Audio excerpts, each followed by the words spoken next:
then the sub-team develops, they just split up all these emphases. They get detail, they use the HTML and then they just develop it. And when they're not developing, there will be an all hands meeting or some sort of presentation in front of no meeting, and they explain how they assign it. Okay, let's go ahead and get started. A couple of administrative announcements, since this is the last lecture before the second midterm. There's a bunch of stuff on the course webpage that you can see up here. I'll just start at the top. If you ask me to regrade something on midterm 1, I have done that. You can pick this up. Pick up your regraded exam after class, or come to office hours tomorrow or Monday, or I can bring these to the review session on Tuesday, which will be in this room, not in some other weird room in noise. Solutions for the last homework are out. They look like homework solutions. But in particular, they have, proofs attached to things and lovely pictures. This is for questions that you would get on an exam. Several people have asked this question. If we do a reduction to flow, do we have to prove that our reduction is correct? And the answer is yes, if the problem statement on the exam uses the word prove in bold italics, and no if it doesn't. But if it does, then this is the kind of structure that we want. At the beginning, describe, this is the graph I want to build, and then say, and this is the problem I want to solve, and then this is the algorithm I use to solve it, and then this is how I get the output out, and then this is the running time, and then this is the proof, which probably consists of 2 parts, which in this case are, suppose there's a simple path from U to W that contains V, then in this graph H I have 2 vertex disjoint paths. And the second part of which says, suppose H contains 2 vertex disjoint paths, then blah blah blah, G contains a path from U to W that contains V.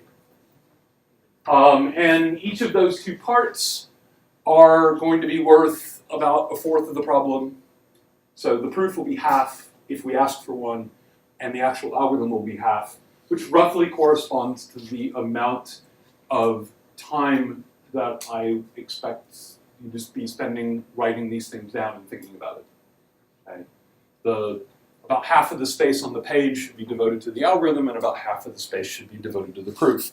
The proofs we're going to want on the exam do not need to be as detailed as the proofs you see here in the homework solutions, because we don't have time. But we do want to get a sense that when we ask you for a proof, that you understand what the structure of a proof is, assume A and prove B, and then assume B and prove A. And that you know what A and B are supposed to be, and you have at least given some intuition how they connect them.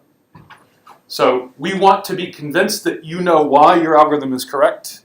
We don't want a full, formal, detailed proof on the exam. If the reduction is more complicated, like the one with the DJ problem, for this problem I would not ask for a proof, because just describing the reduction itself takes up the full page. Okay. All right. This is all explained in the updated rubric page, including how many points we're going to give for each component of the exam. Please read this, and please take it seriously. There are no, if you don't do this, we'll give you 0 points for this particular kind of question. But when we say, if we ask you for a proof of correctness, it's worth half of the points, we mean if we ask you for a proof of correctness and you don't give it to us, then no matter how good your algorithm is, you'll get at most 5 points. Okay. The exam itself is going to be in exactly the same rooms that it was last time. You have exactly the same policy about bringing in a cheat sheet with whatever you want. The exam itself will generally cover the material on the last 4 homeworks, 4 through 7, which means hashing and streaming, and hashing and streaming requires knowing how to use tail inequalities, which will be printed on the last page of the exam, just like last time. And stuff about maximum flows and minimum cuts and how to use them, but not anything involving minimum weight, minimum cost flows, or the linear programming stuff that we're doing today. So essentially anything that we could have asked you on homework 7, which means up until the lecture Tuesday before break. There are lots of past exams, but in particular, you probably want to look at the exams from this course a year ago. In particular, the final exam has a couple of questions that might look familiar. Okay. But also like past homeworks from that year, the exercises and lecture notes. These are all good sources for problems that we're going to mine. We're going to try to come up with some new questions as well. But this will at least give you some idea of the kinds of questions that we'll ask. There will be a conflict exam the day after the regular exam. If you need to take the conflict exam, there is a sign-up form. There's a sign-up form. There's a sign-up form, which, yeah, I'm not going to type in my password here, right in front of God and everyone. But there's a sign-up form. Please fill it out. We'll announce the time and location for the conflict on Monday. By default, it's going to be from 3 to 5 in the afternoon, but if that doesn't work out for everybody who has an actual conflict, meaning another class or another exam at exactly the same time, then we may need to move it. Again, just like last time, you don't need to have a conflict to take the conflict exam, but if you don't actually have a conflict, we may not be able to schedule it at a time when you can take it. Okay. Any administrative questions about the midterm? I mean, we'll have another chance on Tuesday afternoon to ask some of these, but maybe more than 3 hours before the exam would be a good time to ask some of these. Okay. If not, please, if you come up with questions, bring them to the review session. All right. So what I want to do today is I want to finish up talking about this particular chunk of the course on combinatorial optimization, and finish up by talking about a standard algorithm for linear programming called the Simplex Algorithm, which was first developed in full detail about 70 years ago by George Dantzig. Of course, there were earlier versions of it dating back to, I don't know, Gauss and Jacobi in the early 1800s, but Dantzig was the first person who actually came up with an algorithm to solve these linear programming problems. Now, there's an interesting story here. So linear programming itself, as an abstraction, was developed independently in Western Europe and in the Soviet Union in the 40s, and by the two researchers named Koopmans and Kantorovich. Koopmans was an economist. Kantorovich was an economist. But it only really became useful when Dantzig came up with the simplex algorithm. But nonetheless, sometime in the early 1960s, Koopmans and Kantorovich were offered the Nobel Prize in Economics because they came up with linear programming. It's the most useful algorithmic tool they'd ever seen. Except, of course, they didn't offer the Nobel Prize to Dantzig because that's just an algorithm. So Koopmans was completely pissed off at the Nobel Prize Committee for this because he said, there's no way any of this would have found any use anywhere if Dantzig hadn't come up with the simplex algorithm. We should refuse the prize unless they also say they're going to share with Danzig. And Kantorovich said, no way in hell. Absolutely not. You have to understand that in the Soviet Union, mathematics is the enemy of the 5-year plan. The study of economics in the Soviet Union in the late 1940s and the early 1950s was not like, the development of dynamic programming in the 1950s at RAND. Yes, there was a military guy there who really didn't like research, but if you called it by the right name, he'd let you get away with it. No, this was if you reach conclusions that disagree with what Stalin says, you and your family end up in Gulag. And so Kantorovich had been, fired from about 5 different positions, and he was essentially sort of homeless in the streets of Siberia when the Nobel Prize Committee contacted him. He said, no, I'm not giving up the Nobel Prize.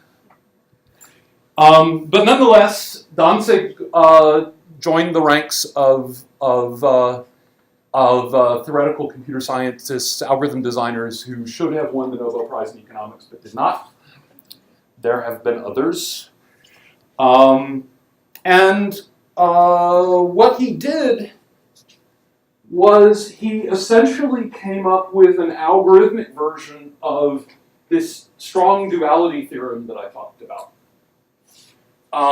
That says, okay, I can somehow find better and better and better solutions just sort of by wandering around. Let me try this vector, see if it satisfies all the constraints and compute its objective value. Okay, that's great. Let me try another vector. Oh, that's even better, but how do I know when I'm done? And so Danzig was not the first to prove this theorem about duality, but he was the first to turn it into an algorithm. And it's ultimately a nice, simple combinatorial algorithm, although it's a little bit difficult to wrap your head around because it involves dealing with these high-dimensional linear functions and vectors and matrices and so on. So let me start by just reminding you what we're talking about here. Sorry, that should be less than or equal to, greater than or equal to 0. Okay, so here I have a linear program in canonical form. The variables that we're trying to optimize are all encoded in this vector x, which is a d-dimensional vector. There are d real number variables that I'm trying to fill in. And the input consists of a matrix A, a vector B, and a vector C. Now this vector C is also d-dimensional. This is the objective vector, the direction in which I'm trying to optimize. I have this constraint vector, which is n-dimensional. And then finally, I have this array, which has a row for every element of B and a column for every variable. Okay, so this is going to be n by d array. So you should think of this as here's A, here's x, so here's the result of A times x. That should be less than or equal to B. Right, that's what this matrix constraint means. I would write it down in this form, the usual thing where if I want to figure out how to multiply matrices, I make the upper right corner of the first matrix touch the lower left corner of the second matrix and put a box down here below and to the right, and that shows me how big the product matrix is going to be. And then component by component, that result has to be less than the corresponding component of B. And then similarly, I want to minimize, sorry, I should be consistent here. Think of C as a row vector. X is again as a column vector, and so I'm trying to minimize that scalar that I get when I take the dot product. Okay. In terms of geometry, I can think of this as follows. Every single one of these inequalities, both the ones that are determined by this matrix and the ones that are just every variable has to be non-negative, I can think of as, for example, when d is equal to 2, is specifying a line in the plane, and specifying one side or the other of that line where the point x that I'm looking for must live.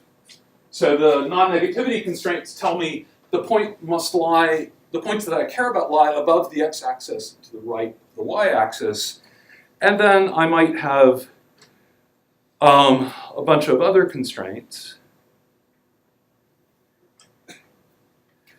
that say, okay, I want to be on one side or another of some other line, and some of these constraints are going to be redundant. That's okay. But ultimately, the set of constraints that I'm given specify some sort of convex region in the plane bounded by a bunch of lines. In 2 dimensions, this is a convex polygon. In 3 dimensions, it's a convex polyhedron. In 4 and higher dimensions, it's also a polytope or something. Yeah? Can you explain what your box diagram means? Why is x small? Ignore the lines. X is a vector. It's 1 by d. Or sorry, d by 1. So it's 1 column, d rows. In this case, if you want to look at the lines on the screen, d is 3. But so this is 4. I really should have made x 4 units tall. Why is it up there instead of next thing? This is intuition that I use. This is how I remember when I multiply 2 matrices, how big is the result. I shift the term on, instead of putting the matrices right next to each other, I shift the one on the right up, and then there's this nice little rectangular gap. That's how big the product is. And the way you compute the product is you do dot products, every element in the product, you take the dot product of the row of the left factor and the column in the right factor. Okay. These lines are determined by the matrix A and the vector B. The matrix A, every row of that matrix tells you the slope of the line, and the corresponding entry in B tells you the offset of the line. Right, so think of the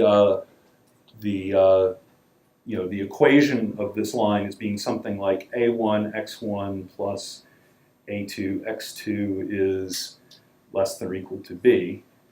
The A1s and A2s, the ratio between those two numbers tells you the slope. The value of B tells you the offset. And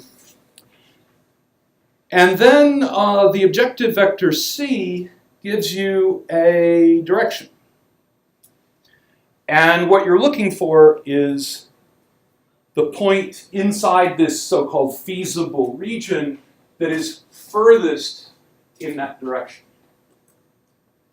Okay? So that's the sort of general setting for a linear programming problem, but there are a few boundary cases that I need to deal with, and I'm going to point out that these boundary cases exist and say, and we can deal with them, but for now let's pretend they don't. But I need to at least acknowledge their existence before we go on to do other things. So there are a couple of ways in which linear programs can be weird. One is there may be no feasible region. So for example, if I take a linear program that's defined by these 3 constraints, I want to be above this horizontal line, and I want to be below both of these vertical lines. It's a perfectly well-formed set of constraints for a linear program, but the feasible region is empty. In that case, I'm going to say that the linear program is infeasible. There is no feasible solution. So an example of when there might be no feasible solution is I could imagine setting up a flow problem where I have a vertex on the left that says I have 6 units of flow that I need to send out, and a vertex on the right that says I have 6 units of demand that I need to supply. Can you send 6 units of flow from S over to T? Except in the middle is a cut with capacity 4. Then the answer is no. It's not what's the cheapest way to do it, but no, you just can't do it at all. Okay. The other possibility, or another possibility that we have to consider, is that there might be feasible points, but there might not be a best feasible point. Okay, so here, imagine that I've got this set of 5 linear constraints. These are all lines in the plane. I need to be below 4 of them and above this one over here. And my objective vector is straight down. And you'll notice deliberately these 2 lines that I've drawn that appear to be like the ceiling and the floor when I go off to the side, they're spreading out. Right? Those 2 lines are actually going to intersect somewhere up near the ceiling. This is just going to get wider and wider and wider, which means if I imagine taking a marble and setting it here and dropping it, at some point it's going to hit the floor, but then it's going to roll down the floor forever. This is an example to think about with this is, suppose I'm trying to compute shortest paths in a graph where I have negative edges. If I have a negative cycle somewhere in my graph, then there is no shortest path. Because I can always go around that cycle as many times as I like, making the total length of the path more and more and more and more negative. So I can move as far in the direction of the objective vector as I want and never get stuck, never stop. Okay? So in this case, I'm going to call the linear program unbounded. Now, one subtlety to observe about this, infeasibility doesn't depend on the objective vector. I didn't even bother to draw it into the picture. There's no feasible region, then there's no feasible region. Okay? It doesn't matter what the vector B is, or the vector C is that you're trying to optimize along. It's just infeasible. A somewhat more subtle thing is being unbounded doesn't depend on the vector B. If I shift any of these lines, this region is still going to be non-empty, no matter how I shift, and it's still going to be unbounded in the downward direction. But if I change the objective vector to up, it's no longer going to be unbounded. Okay? So being infeasible is a function of A and B. Being unbounded is a function of only A and C. Okay? Does everybody kind of see? Maybe I should, actually do this thing that the app will let me do. If I move this, if I shift this constraint, if I just translate it, the feasible region changes, but it gets smaller, but it's infinite. So making something infinite a little bit smaller still leaves you something infinite. In particular, infinite in the downward direction. Okay. Yes. What about in the case when the 2 bounds on the far sides were parallel? Okay. So this is actually a different kind of funny thing that I need to talk about, which is all the pictures that I'm drawing assume that the linear program is non-degenerate in a certain formal sense, which means, among other things, all of the linear constraints are linearly independent. So let me go ahead and mention that now. So we'll add a page. So there are a couple of different ways that a linear program can be degenerate. And again, I'll just stick to the 2-dimensional version. One of them is that I might have several constraints that all pass through a common point, more than the number of dimensions. So in the plane, 2 lines normally define exactly 1 point. But there's nothing in the definition of the problem that prevents me from having 4 constraints that all pass through a particular point, or having, say here's a constraint, and then here's another constraint, and here's another constraint that are all parallel, which means they pick those two lines and they don't determine a point. Okay, so I need to make one non-degeneracy assumption, which is that the constraints are as linearly independent as possible. What this actually means is that any collection of D of these n constraints determines a unique point. Yes?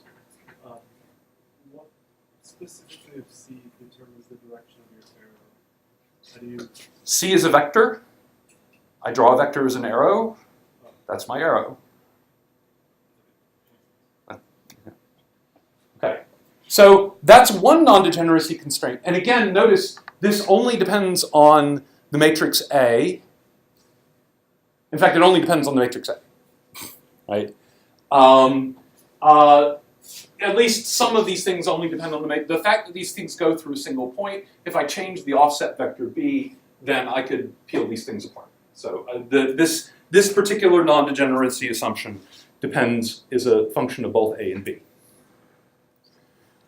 The other non-degeneracy assumption that I need is that if I look at the objective vector, I need the objective vector also to be linearly independent of all of the other linear constraints. And by this I mean, if I look at the normal vectors to these linear constraints, which are actually the rows of the matrix A, and I compare that to the objective vector, again, any D of these vectors need to be linearly independent. And the reason for that is I want my solution to be unique. Okay. So maybe I can draw this picture a little bit better if I rotate this to line it up with the coordinates here. So if my objective vector is straight down, and I have a constraint that is horizontal in my 2-dimensional linear program, then in this picture, there is no unique lowest point in the feasible region. Any point on this edge qualifies as a lowest point in the feasible region. We've seen examples of this kind of lack of uniqueness before. So we know, for example, that if I compute a maximum flow, I can decide whether or not that maximum flow is unique by looking for cycles in the residual graph. Okay, those cycles in the residual graph are actually a kind of linear dependence in the corresponding linear program, which I don't like. It causes problems with the algorithms. So I need to also assume that the objective vector is linearly independent from the constraints. And this is only going to be a function of A and C. If I shift that horizontal thing up and down, it's still going to be horizontal. And so it's still going to cause me potentially problems with uniqueness. Okay. So this is going to be my second non-degeneracy assumption. So I don't know if you talked about this in 374, but minimum spanning trees is actually a good example of where uniqueness looks like it might be an issue, but it isn't. So it turns out, if you think about the behavior of Kruskal's algorithm, for example, if I have an undirected graph with weights on the edges and all of the weights are different, then there is a unique minimum spanning tree. I run Kruskal's algorithm, it's completely deterministic, it produces a tree, that's it. That's the minimum spanning tree. And the first step in Kruskal's algorithm is sort the edges in decreasing order or increasing order according to their weights. So as long as I don't have any ties between my weights, that order is determined and therefore the minimum spanning tree is determined. But if I have ties between the weights, then there isn't a unique minimum spanning tree. There is potentially an exponential number of minimum spanning trees. And so one might wonder, so then how can I assume that my algorithm is going to do the right thing when I have these ties? And if I don't break those ties in a consistent way, I might find myself stuck in a corner somewhere. But there's an easy way of breaking the ties. When I just number the edges somehow from 1 to e. And when I compare two edges, if their weights are the same, then I just compare their labels instead, and I use the labels to break the ties. And that's enough to give me a unique permutation at the edges, and that makes Kruskal's algorithm completely deterministic. And it breaks the ties, and now I can go on with my life, assuming from now on that all edges have distinct weights, and I'm never going to run into ties, and the answer is unique. Similarly with sorting, when I do a comparison, what do you do when the two things are equal? Sorting, it's a little bit harder to see that it's a problem because why do you care what you do when the two things are equal? But in fact, you can consistently break ties in a way that will be, for example, stable. If everything is sorted and then you put a 1 on it and then you try to sort the 1s, it shouldn't change anything. So the same is true for linear programming. There are standard perturbation methods, standard ways of breaking ties that let you assume that even if you're given a linear program that doesn't satisfy these constraints, you can pretend that it does. And the way you should think about this is take each of these constraints and rotate it just a little bit. Right? So you should take your constraints, should put them all on the desk made out of sticks, and then you should go like this. And they'll all jiggle a little bit, just enough to get rid of the degeneracies, just enough to break this degeneracy thing over here, and then go on with your life. Okay. So these things, I could just pretend they never happen, and I'm going to need to pretend that these non-degeneracy assumptions hold in order to describe the algorithms. Similarly, for dealing with things that are infeasible and unbounded, there are standard reductions that allow you to either add in an additional constraint or add in an additional variable, and then you can just pretend. You know that the modified linear program is both feasible and bounded. Okay? So,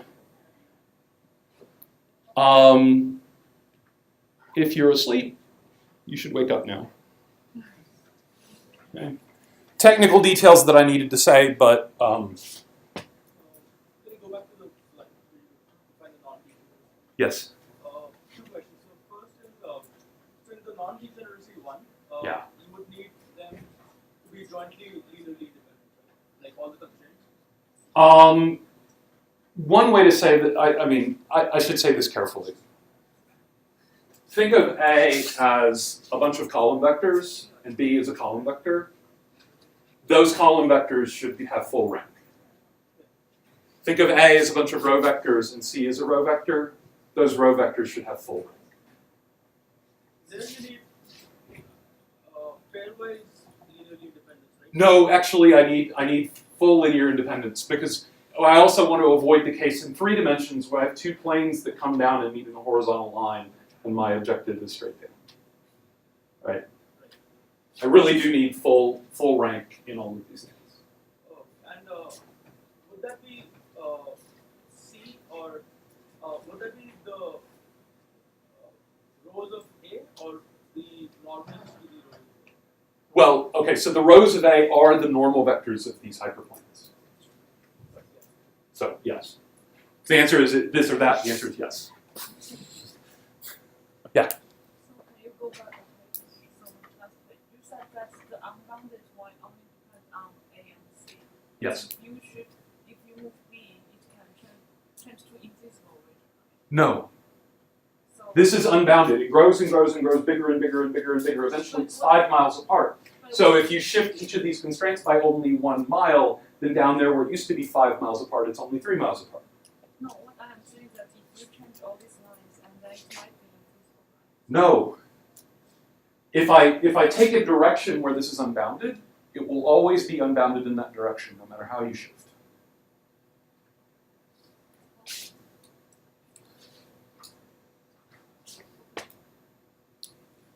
It's not necessarily immediately obvious, but okay. All right. So the way the simplex algorithm works is it holds in its hand at any given time a subset of the constraints called a basis. So this is a subset of D constraints. Okay. In the two-dimensional case, I want you to think of I picked out 2 constraints.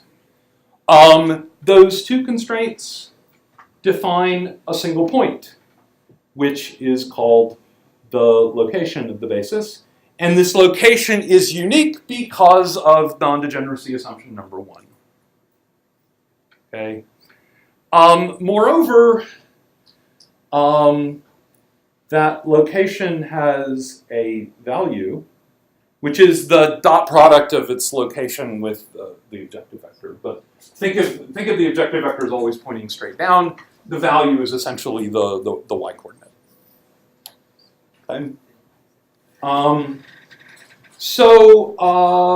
What Danzig observed is if the LP is feasible and bounded,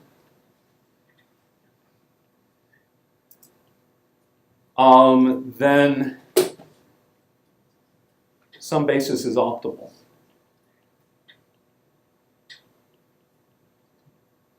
Okay. In terms of this picture, it means if I have a convex polygon that, assuming I don't have any degeneracies, there is a corner, a vertex of this polygon that is the optimal solution. Right? The optimal solution is never going to be somewhere in the middle. It's never just going to be on the boundary in the middle of an edge. It's always going to be the intersection of 2 of these constraints. And in higher dimensions, it's always going to be the intersection of D of these constraint hyperplanes. This immediately gives you an algorithm. Try every basis. Okay? So how fast is that algorithm? Well, it kind of sucks. So can try all, well, I have n plus d choose d bases. This gives me an algorithm. Why n plus d choose d? Because I have n constraints coming from the matrix, ax is less than or equal to b, plus d constraints coming from x greater than or equal to 0. Okay. Okay, so this is pretty bad.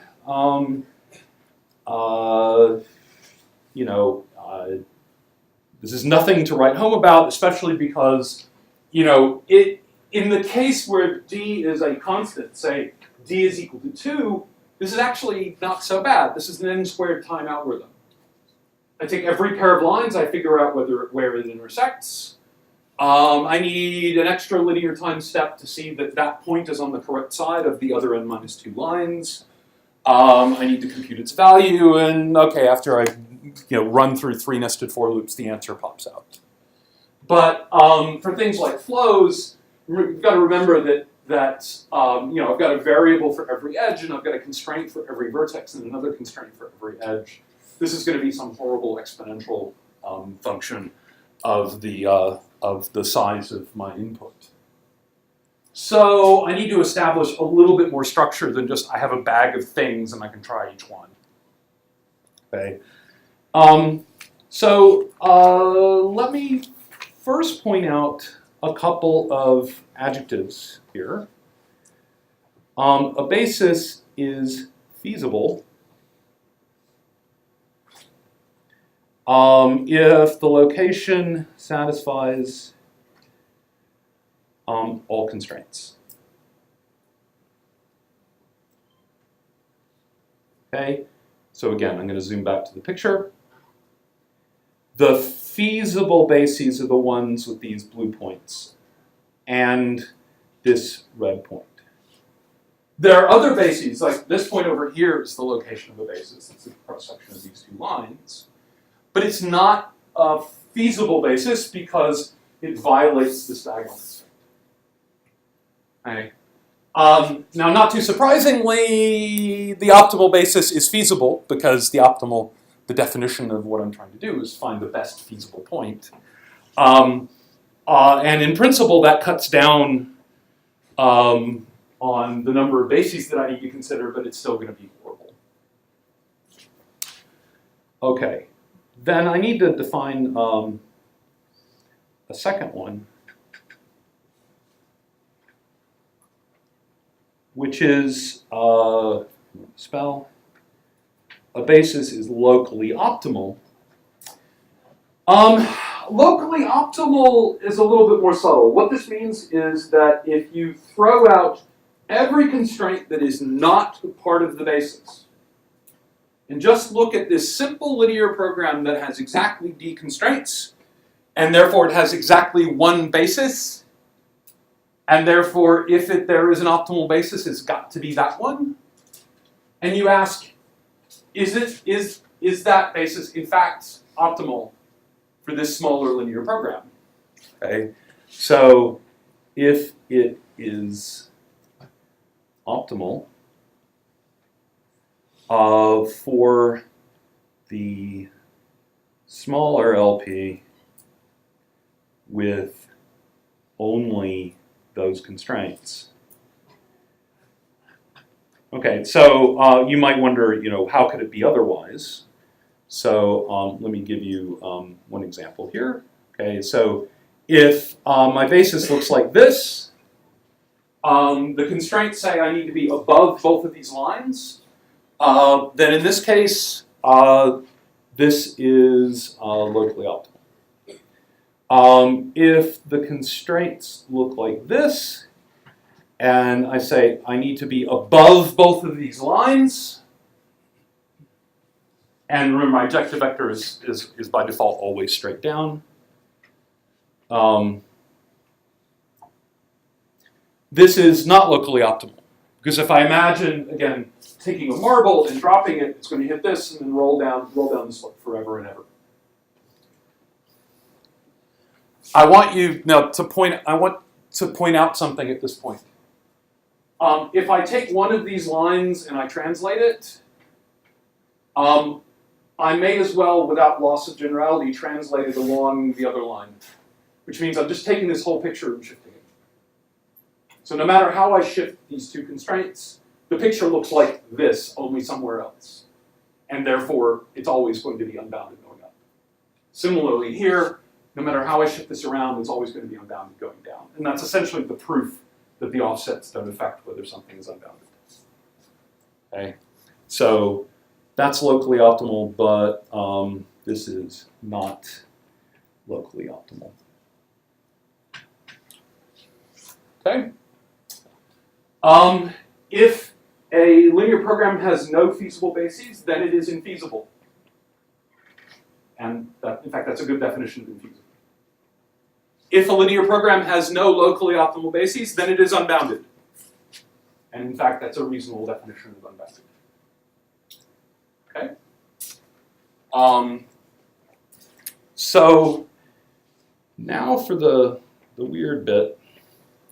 If I look at the duality theorem for linear programs, this fundamental theorem of linear programming problems, I want you to notice something about how duality works. The way duality works intuitively is that every variable in the original primal linear program becomes a constraint in the dual linear program. And every constraint in the primal linear program becomes a variable in the dual linear program. Okay, so the duality theorem says that if I dualize max of c dot x, subject to ax is at most b and x is at least 0, I get this other linear program, minimum yb, subject to ya is at least c and y is at least 0. The duality theorem says these two linear programs have exactly the same optimal value if they are optimal at all, if they can be solved at all. So this is an n by d matrix. I've sort of swapped it. In effect, what I've done is taken the transpose of this thing. I've swapped the roles of constraints in the primal with variables in the dual and vice versa. Now, that means that over here I had a total of, matrix constraints, not the non-negativity constraints, become variables in the dual. So I've got n plus d choose d, different bases over here on the left. I have n plus d, different constraints, and I choose d of them to be fixed with equality. Over here in the dual, n and d swap roles. So in the dual, I have d plus n constraints, and for which I choose one for each variable, each of the n variables. Notice anything about those two binomial coefficients? Anybody? Yes. They're equal. Every basis in the primal linear program corresponds to a unique basis in the dual linear program. Right? So every basis over here defines implicitly a basis over there. It's not just that the numbers of these things line up, it's that there's a canonical way of taking, I've chosen d constraints over here, and from that I will choose a set of n constraints over there. Okay. Moreover, if you read the proof that I didn't tell you carefully,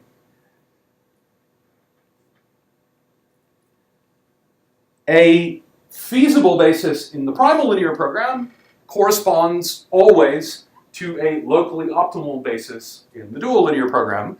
And of course, because duality is reversible, the dual of the dual is the original problem.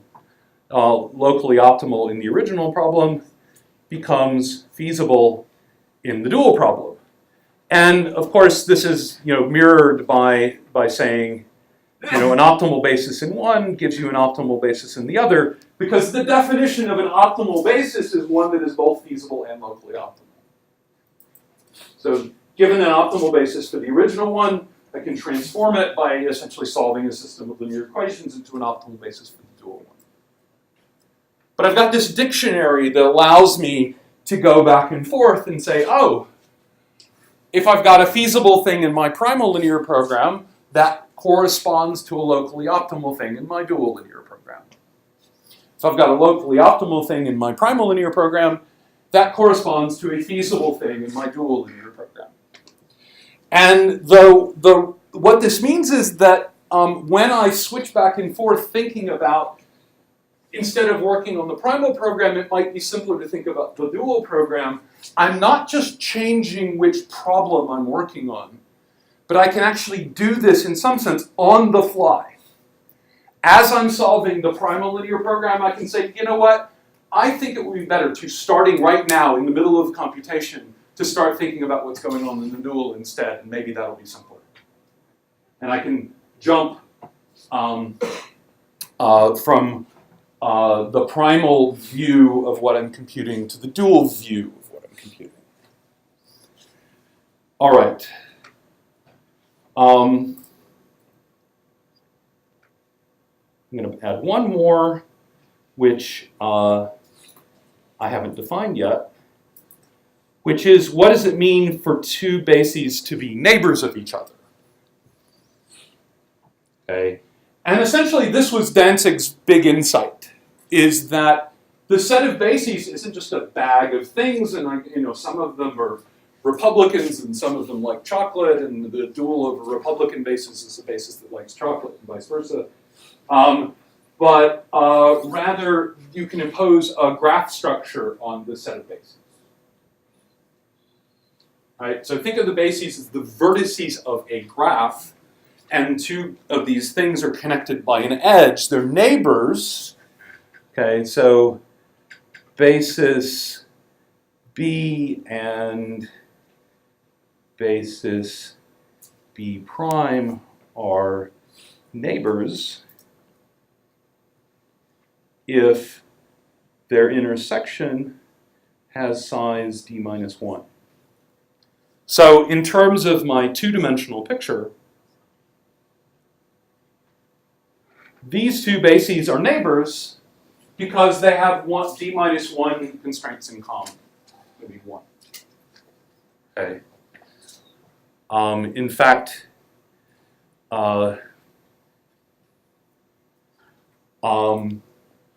if I think of my linear program as looking something like this, I don't know, maybe my feasible region is this one over here. The neighbors of this basis that I've drawn with a circle around it consist of any other basis that is on this line or any other basis that's on that line. And so these are my neighbors. Now notice in the picture there are some natural edges. You might think, okay, these are clearly neighbors in some sort of geometric sense. That's not the same graph. I'm allowing these 2 points, even though they're far apart and have lots of things in between them, in terms of this graph that I want to navigate, I want to think of these things as connected by a single edge. Okay. So,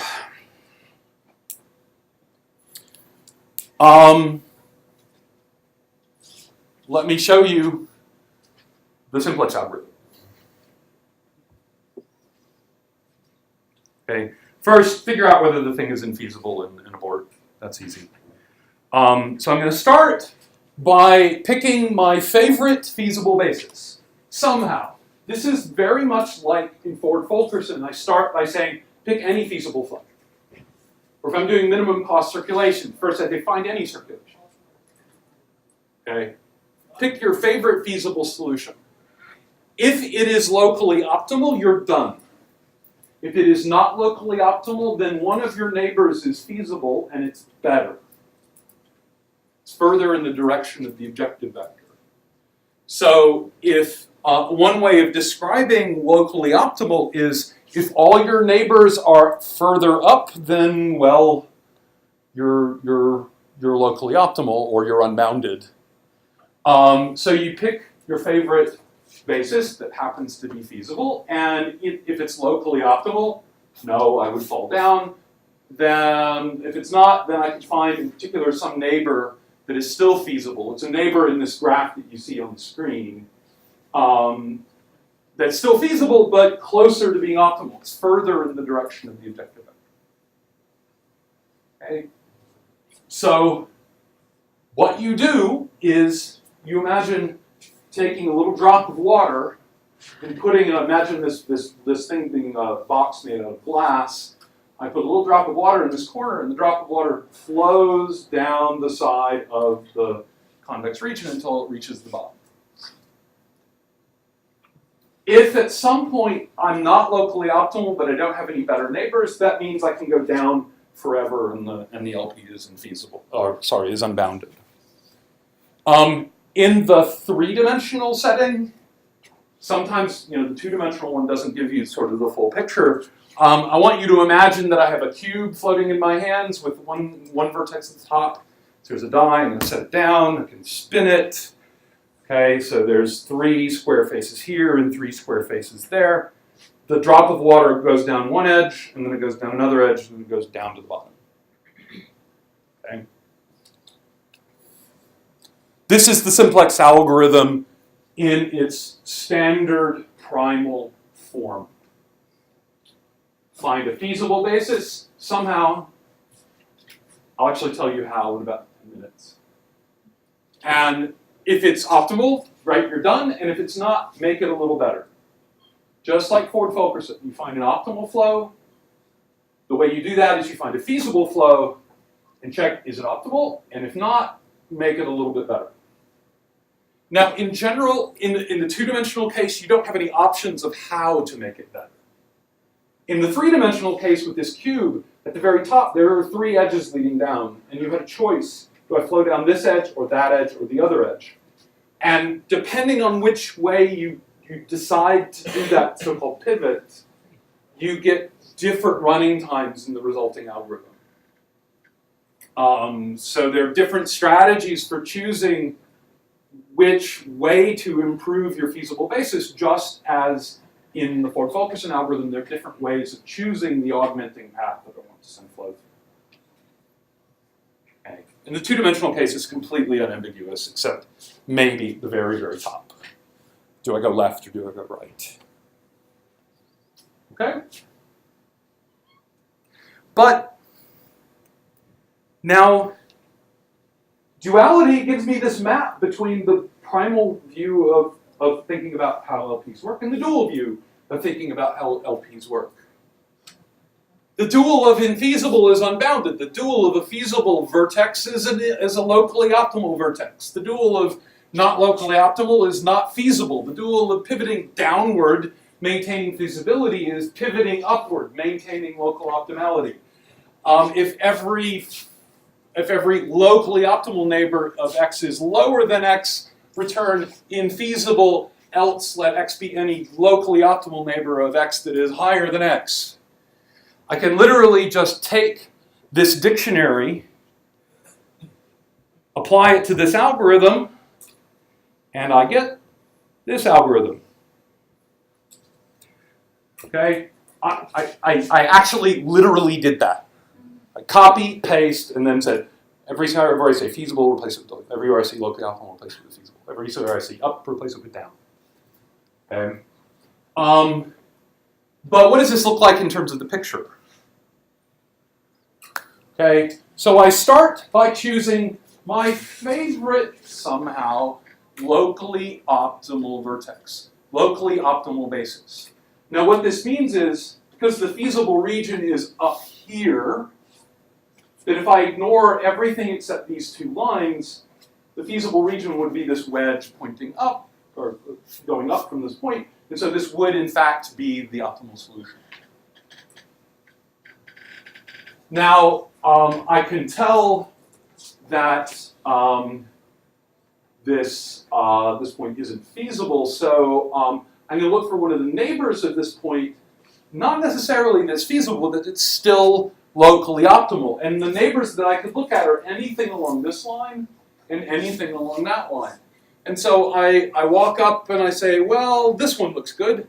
This one is still locally optimal because the strains look like this.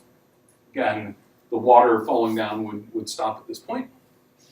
But it's not feasible yet, so I need to keep going. So I pivot up further, either along one of these 2 lines. So I pivot up to here. This is still locally optimal, maybe a little bit harder to see, but this line isn't quite horizontal. It's got a slight positive slope. But it's not feasible, so I pivot again. That's not feasible, so I pivot again. And eventually I discover that I'm feasible. And the way that I know that I'm feasible, actually, is that I don't have any neighbors that are further up that are locally optimal. So, again, if I just look at the pseudocode for the algorithm, I somehow figure out whether the thing is unbounded, and I'll explain how to do that. And I pick any locally optimal vertex. And as long as x isn't feasible, I try to move this locally optimal vertex up. Now, one of the things that you're seeing here that I'm sorry, I should have actually said earlier, there's this nice little horizontal line going through the optimal the optimal vertex. All of the feasible bases are on or above this line.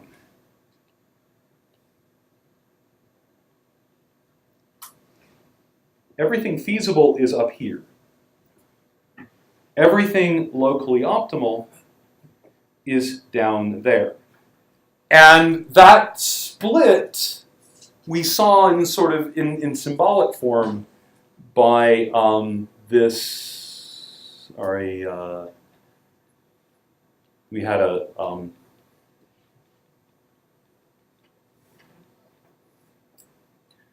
what would that be? We had the sort of weak version of the fundamental theorem of linear programming that said if I have a canonical linear program, maximize Cx subject to some constraints, and I look at its dual linear program, minimize y.b subject to some constraints, and I take any feasible point x for the primal program and any feasible point y for the dual program, I have this nice inequality here, where these are the values, c.x is the value of x in the primal LP, and y.b is the value of y in the dual LP.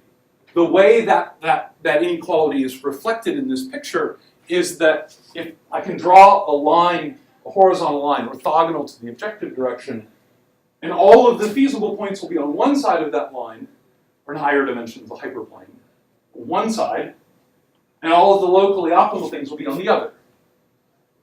And there'll be exactly one place where these two things meet. Exactly one basis that is both feasible above the line and locally optimal below the line. Okay.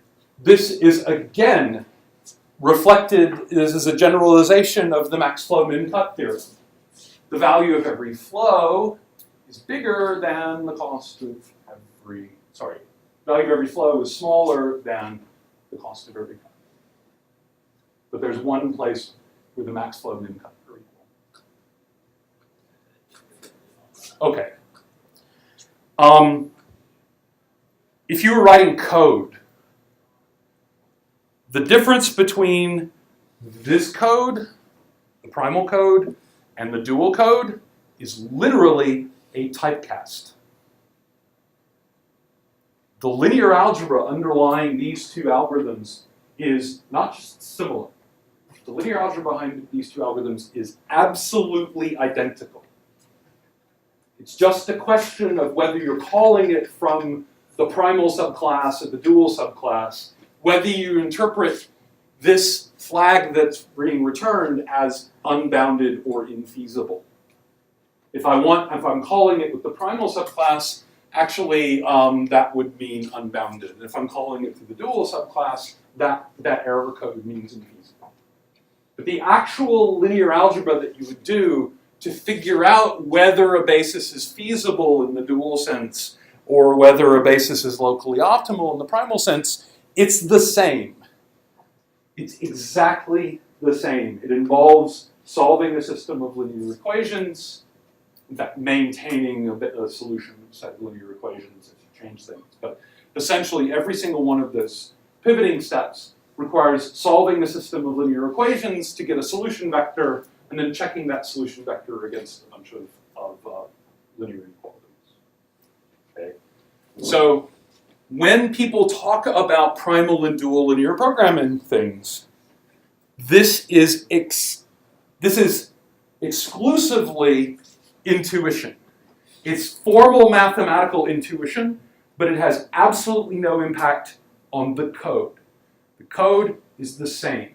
The actual linear algebra, the actual mathematics that you're doing in both of these algorithms is identical, essentially because you have this dictionary that maps words in the primal to the corresponding words in the dual. Okay?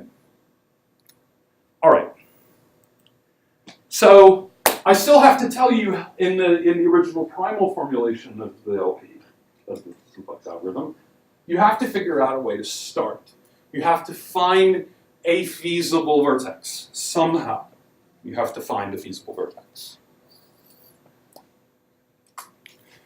Well, I will remind you that being feasible has nothing to do with the objective vector. Nothing at all. So in that first line up there where I'm looking for a feasible vertex, for purposes of finding that feasible vertex, I'm completely free to change my objective vector to whatever I want, to something convenient. Okay? This is like if I'm trying to find a minimum cost maximum flow, first I should change my objective to finding maximum flow. Okay? So in particular, what I'm going to do is the following. I'm going to pick my favorite basis, period, anything. And notice that that basis is locally optimal for some objective vector. Every basis is locally optimal for some objective vector.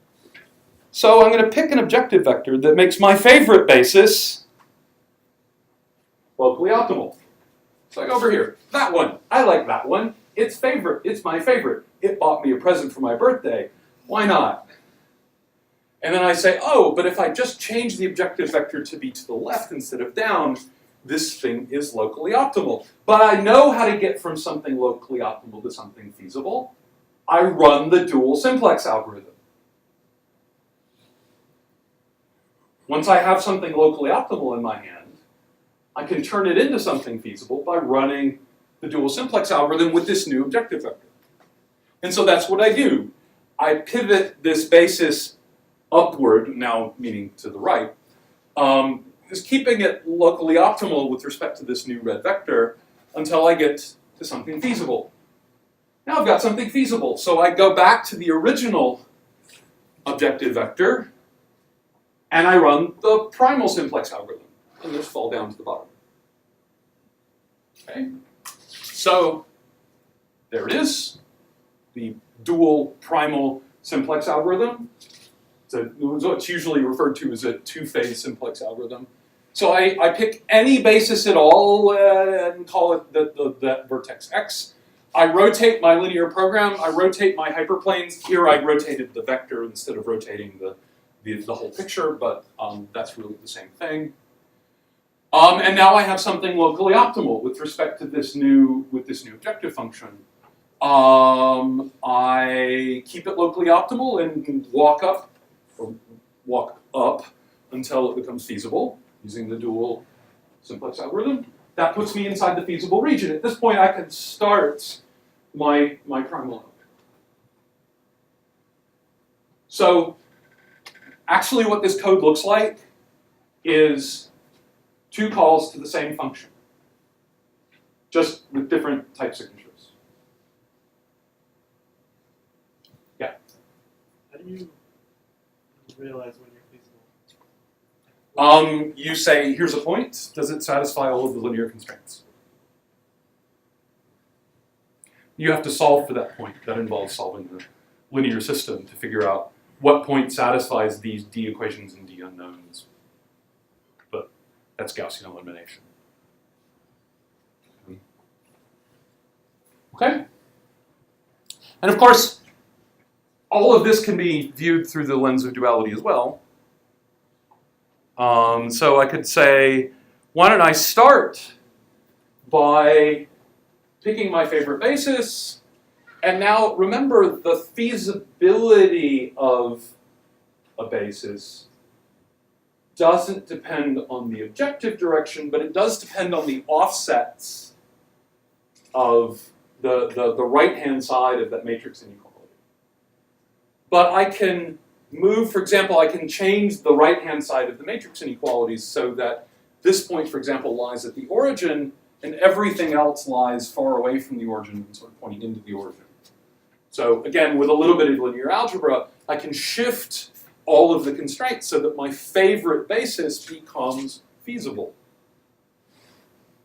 And then I know how to get from something feasible to something locally optimal.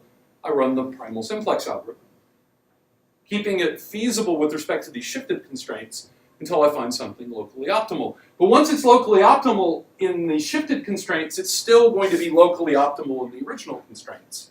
So then I pop back to I unshift everything. Now I've got something locally optimal and I bounce back up. Now an actual implementation of this wouldn't necessarily do the shifting explicitly, but would just remember, oh, I had to do the shift. And so the initial part of the primal part of this simplex algorithm actually has, it's actually sort of shaded in here if you look at it carefully. You're doing something that looks like it's just sort of wandering around in the middle of nowhere. But when you shifted, you're actually wandering around the boundary of this new shifted feasible region. So in the first half of the algorithm, I've applied an appropriate shift to make my favorite basis feasible, and then I improve it until it's locally optimal, and then I let everything snap back to its original positions. I've still got something locally optimal, and then I move it upwards until it's feasible again. And again, this is really just two calls to the same subroutine, just with different typecasting. Okay. Now, one can reasonably ask at this point, especially since this is an algorithms class, how fast is this algorithm? In practice, pretty damn fast, right? So in practice, algorithms of this form, these are, there are other variants of the simplex algorithm that have a different structure besides this one, run really, really fast. In practice, this is probably what you want. You go spend $5,000 for a license for Cplex, and you run it, and you're happy, and you go home. But if you are, a theoretical computer scientist, and you're interested in sort of worst case running time, that turns out not to be so great. You get something that is, if n is much bigger than d, you get something that looks like that. It's not n to the d, it's only n to the d over 2. But if you imagine that n is 1,000,000 and d is 1,000, that's still bad. Okay. It is, in fact, an open problem.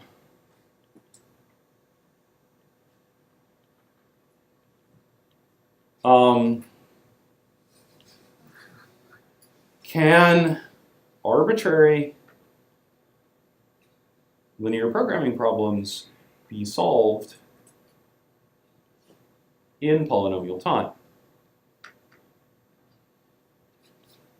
And I want to emphasize the word arbitrary here. What I would like, what everybody would like, they would rename the Turing Award after you